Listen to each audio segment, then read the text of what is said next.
Chapter 6. Winter. Here is what I do on the first day of snowfall every year. I step out of the house early in the morning, still in my pajamas, hugging my arms against the chill. I find the driveway, my father's car, the walls, the trees, the rooftops, and the hills buried under a foot of snow. I smile. The sky is seamless and blue, the snow so white my eyes burn. I shovel a handful of fresh snow into my mouth. Listen to the muffled stillness broken only by the cawing of crows. I walk down the front steps barefoot and call for Hassan to come out and see. Winter was every kid's favorite season in Kabul, at least those whose fathers could afford to buy a good iron stove. The reason was simple. They shut down the school for the icy season. Winter, to me, was the end of long division and naming the capital of Bulgaria, at the start of 3 months of playing cards by the stove with Hassan. Free Russian movies on Tuesday mornings at Cinema Park, sweet turnip kurma over rice for lunch after a morning of building snowmen. And kites, of course. Flying kites and running them. For a few unfortunate kids, winter did not spell the end of the school year. They were the so-called voluntary winter courses. No kid I knew ever volunteered to go to these classes. Parents, of course, did the volunteering for them. Fortunately for me, Baba was not one of them. I remember one kid, Ahmad, who lived across the street from us. His father was some kind of doctor, I think. Ahmad had epilepsy and always wore a wool vest and thick black-rimmed glasses. He was one of Asef's regular victims. Every morning I watched from my bedroom window as their Hazara servant shoveled snow from the driveway, cleared the way for the black opal. I made a point of watching Ahmad and his father get into the car. Ahmad in his wool vest and winter coat, his school bag filled with books and pencils. I waited until they pulled away, turned the corner. Then I slipped back into my bed in my flannel pajamas. I pulled the blanket to my chin and watched the snow-capped hills in the north through the window. Watched them until I drifted back to sleep. I loved winter time in Kabul.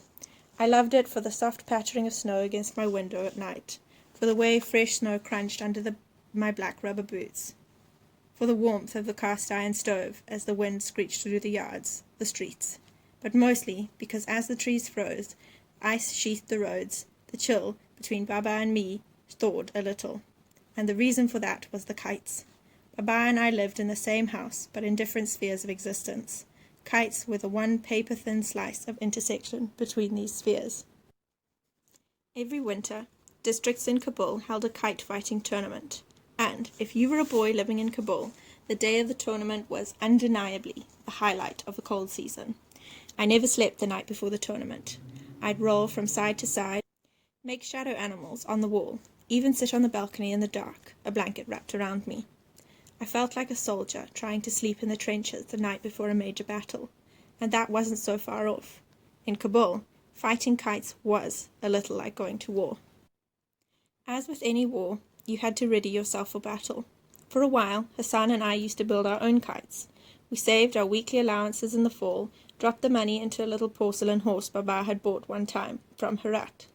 When the winds of winter began to blow and snow fell in chunks, we undid the snap under the horse's belly. We went to the bazaar and bought bamboo, glue, string, and paper. We spent hours every day shaving bamboo for the center and crossbars, cutting the thin tissue paper which made for easy dipping and recovering. And then, of course, we had to make our own string, or tar. If the kite was the gun, then tar, the glass-coated cutting line, was the bullet in the chamber. We'd go out into the yard and feed up to 500 feet of string through a mixture of ground glass and glue.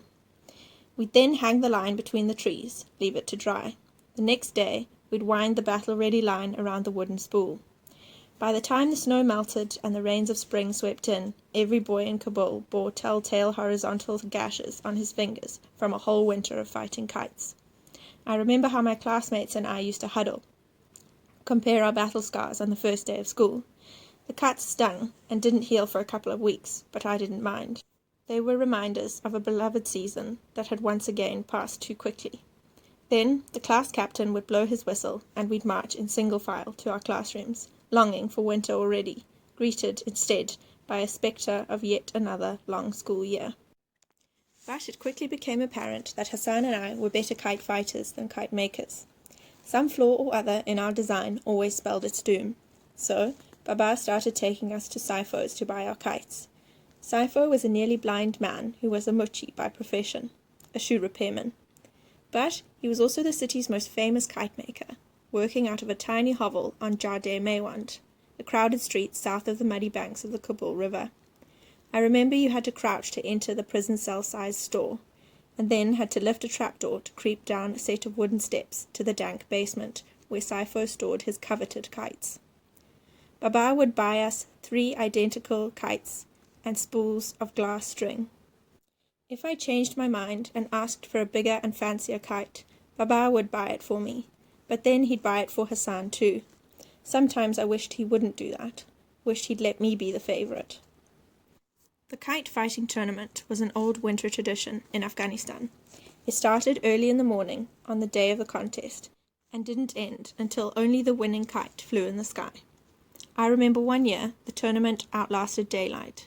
People gathered on sidewalks and roofs to cheer for their kids. The streets filled with kite fighters, jerking and tugging on their lines, squinting up to the sky, trying to gain position to cut the opponent's line. Every kite fighter had an assistant, in my case, Hassan, who held the spool and fed the line. One time, a bratty Hindi kid whose family had recently moved into the neighbourhood told us that in his hometown, kite fighting had strict rules and regulations. You have to play in a boxed area, and you have to stand at a right angle to the wind, he said proudly, and you can't use aluminium to make your glass string. Hassan and I looked at each other, cracked up. The Hindi kid would soon learn what the British learned earlier in the century, and what the Russians would eventually learn by the late 1980s, that Afghans are an independent people. Afghans cherish custom, but abhor rules. And so it was with kite fighting. The rules were simple. No rules. Fly your kite, cut the opponents. Good luck. Except that wasn't all. The real fun began when the kite was cut. That was where the kite runners came in. Those kids who chased the wind-blown kite, drifting through the neighbourhoods until it came spiralling down in a field, dropping in someone's yard, on a tree or a rooftop. The chase got pretty fierce. Hordes of kite runners swarmed the streets, shoved past each other, like those people from Spain I'd read about once, the ones who ran from the bulls. One year, a neighbourhood kid climbed a pine tree for a kite. A branch snapped under his weight, and he fell 30 feet, broke his back, and never walked again. But he fell with the kite still in his hands. And when a kite runner had his hands on a kite, no one could take it from him. That wasn't a rule, that was a custom. For kite runners, the most coveted prize was the last fallen kite of a winter tournament. It was a trophy of honour, something to be displayed on the mantel for guests to admire. When the sky cleared of kites, and only the final 2 remained, every kite runner readied himself for the chance to land this prize. He positioned himself at a spot that he thought would give him a head start. Tense muscles readied themselves to uncoil, necks craned, eyes crinkled. Fights broke out, and when the last kite was cut, all hell broke loose. Over the years, I had seen a lot of guys run kites, but Hassan was by far the greatest kite runner I'd ever seen.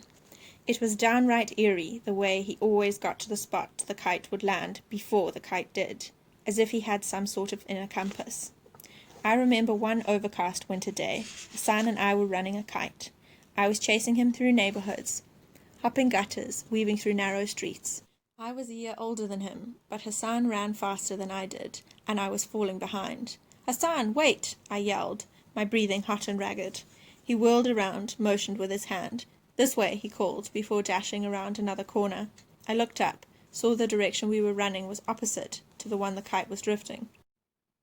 "We're losing it. We're going the wrong way," I cried out. "Trust me," I heard him call up ahead. I reached the corner and saw Hassan bolting along, his head not even looking at the sky, sweat soaking through the back of his shirt. I tripped over a rock and fell. I wasn't just slower than Hassan, but clumsier too. I'd always envied his natural athleticism. When I staggered to my feet, I caught a glimpse of Hassan disappearing around another street corner. I hobbled after him, spikes of pain battering my scraped knees. I saw we had ended up on a rutted dirt road near Istiklal Middle School. There was a field on one side where lettuce grew in the summer, and a row of sour cherries on the other. I found Hassan sitting cross-legged at the foot of one of the trees, eating from a fistful of dried mulberries. What are we doing here? I panted, my stomach roiling with nausea. He smiled. Sit with me, Amir Aga. I dropped next to him, lay on a thin patch of snow, wheezing. You're wasting our time. It was going the other way, didn't you see? Hassan popped a mulberry in his mouth. It's coming, he said. I could hardly breathe, and he didn't even sound tired. How do you know? I said. I know. How can you know? He turned to me, a few sweat beads rolling from his bald scalp. Would I ever lie to you, Amir Aga? Suddenly, I decided to toy with him a little. I don't know. Would you? I'd sooner eat dirt, he said, with a look of indignation. Really? You'd do that? He threw me a puzzled look. Do what? Eat dirt if I told you to, I said. I knew I was being cruel, like when I'd taunt him if he didn't know some big word. But there was something fascinating, albeit in a sick way, about teasing Hassan. Kind of like when we used to play insect torture, except now he was the ant and I was holding the magnifying glass. His eyes searched my face for a long time. We sat there, two boys under a sour cherry tree, suddenly looking, really looking at each other. That's when it happened again. Hassan's face changed. Maybe not changed, not really, but suddenly I had the feeling I was looking at two faces. The one I knew, the one that was my first memory, and another, a second face, this one lurking just beneath the surface. I'd seen it happen before. It always shook me up a little. It just appeared, this other face, for a fraction of a moment, long enough to leave me with the unsettling feeling that maybe I'd seen it someplace before. Then Hassan blinked, and it was just him again, just Hassan. If you asked, I would, he finally said, looking right at me. I dropped my eyes. To this day, I find it hard to gaze directly at people like Hassan, people who mean every word they say. But I wonder, he added, would you ever ask me to do such a thing, Amir Aga? And just like that, he had thrown at me his own little test. If I was going to toy with him and challenge his loyalty, then he'd toy with me, test my integrity. I wished I hadn't started this conversation. I forced a smile. Don't be stupid, Hassan. You know I wouldn't. Hassan returned the smile, except his didn't look forced. I know, he said. And that's the thing about people who mean everything they say. They think everyone else does too. Here it comes, Hassan said, pointing to the sky. He rose to his feet and walked a few paces to his left. I looked up, saw the kite plummeting towards us. I heard footfalls, shouts, an approaching melee of kite runners. But they were wasting their time, because Hassan stood with his arms wide open, smiling, waiting for the kite. And may God, if he exists, that is, strike me blind if the kite didn't just drop into his outstretched arms. In the winter of 1975, I saw Hassan run a kite for the last time. Usually each neighborhood held its own competition, but that year a tournament was going to be held in my neighborhood, Wazir Akbar Khan, and several other districts, Kate Cha, Kate Parwan, Mekre Ryan, and Kote Sangi, had been invited. You could hardly go anywhere without hearing talk of the upcoming tournament. Word had it this was going to be the biggest tournament in 25 years. One night that winter, with the big contest only 4 days away, Baba and I sat in his study in overstuffed leather chairs by the glow of the fireplace. We were sipping tea, talking. Ali had served dinner earlier, potatoes and curried cauliflower over rice, and had retired for the night with Hassan.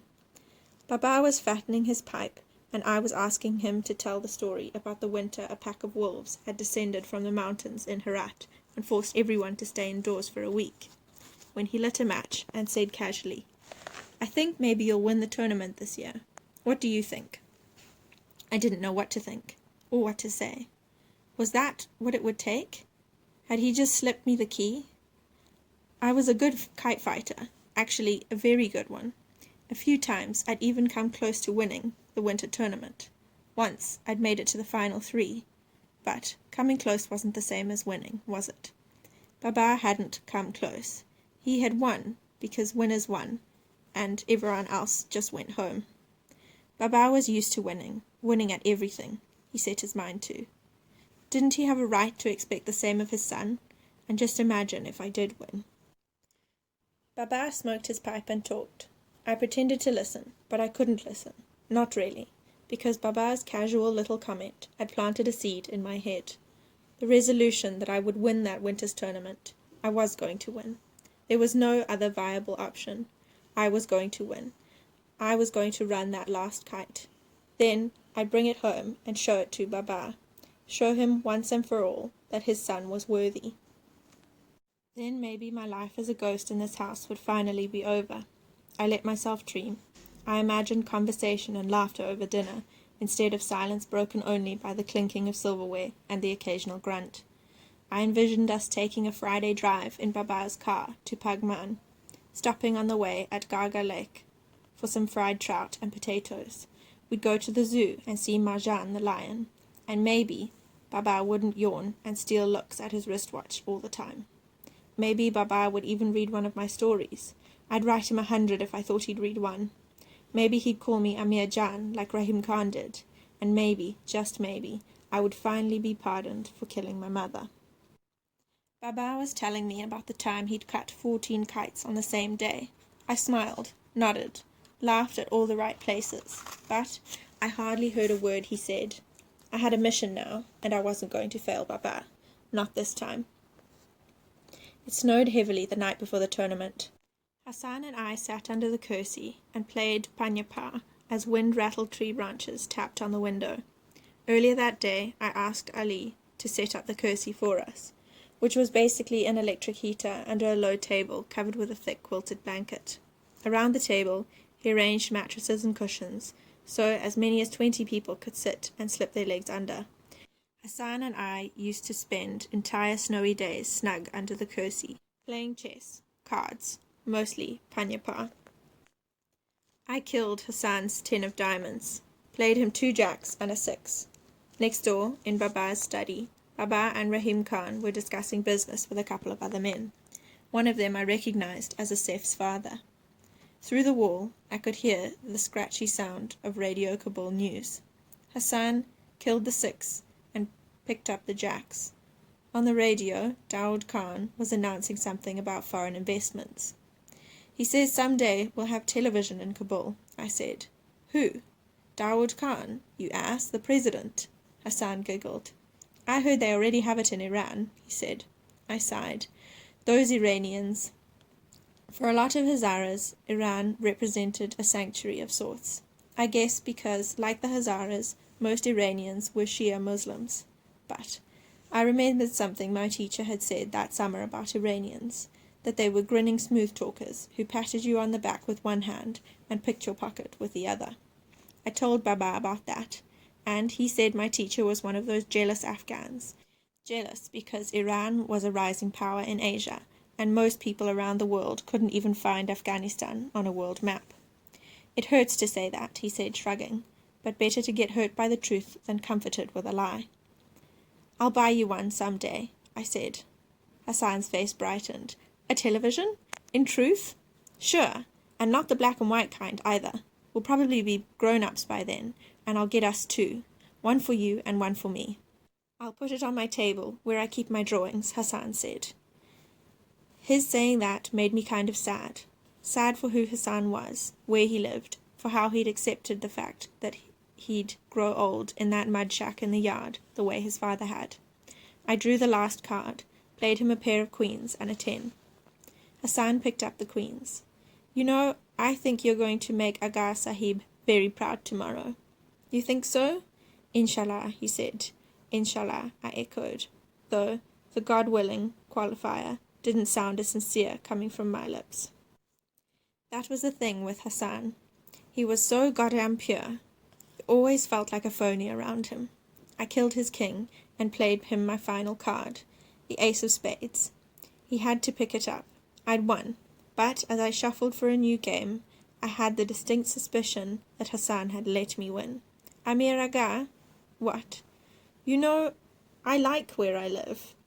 He was always doing that, reading my mind. It's my home. Whatever, I said. Get ready to lose again.